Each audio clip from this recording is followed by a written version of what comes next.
بسم اللہ الرحمن الرحیم۔ ظفر اقبال اردو اکیڈمی اور سلسلہ ہے فن افسانہ شناسی۔ بچوں، آج ہم آپ کے سامنے غلام عباس کا ایک اور بہترین افسانہ کتبہ پیش کرنے جا رہے ہیں۔ اس کے کردار میں مرکزی کردار ہے شریف حسین کا، اس کے بیوی بچے، کباڑی اور کلرک۔ سب سے پہلے ہم اس کا تھیم دیکھتے ہیں۔ بچوں، زندگی خواہشات اور تمناؤں کا دوسرا نام ہے۔ انسان کی زندگی انہی خواہشات سے وابستہ ہے۔ انسان کی بہت ساری خواہشات پوری نہیں ہوتی، بہت سارے ارمان حسرتیں اس کے دل میں رہ جاتی ہیں۔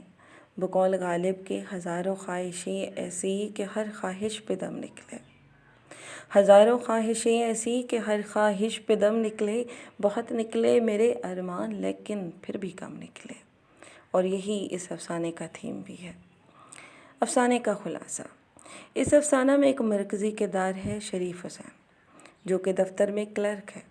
اس کی سادہ سی زندگی گناہوں پیچیدہ مسائل سے بھری ہوئی ہے۔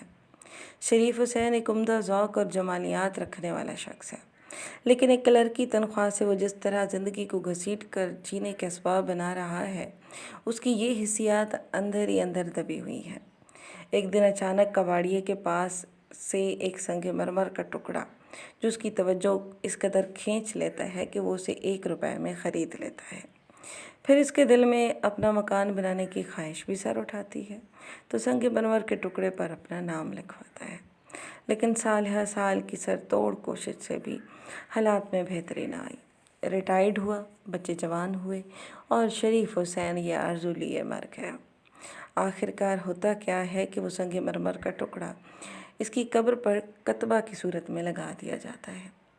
بچوں، یہاں پر ایک اور بات بھی بتاتی چلوں کہ جب غلام عباس نے اپنا یہ افسانہ کتبہ لکھا تھا تو لکھتے وقت انہوں نے اس کا نام رکھا تھا سنگ مرمر کا ٹکڑا، لیکن بعد میں یہ پھر کتبہ کے نام سے اشاعت پذیر ہوا۔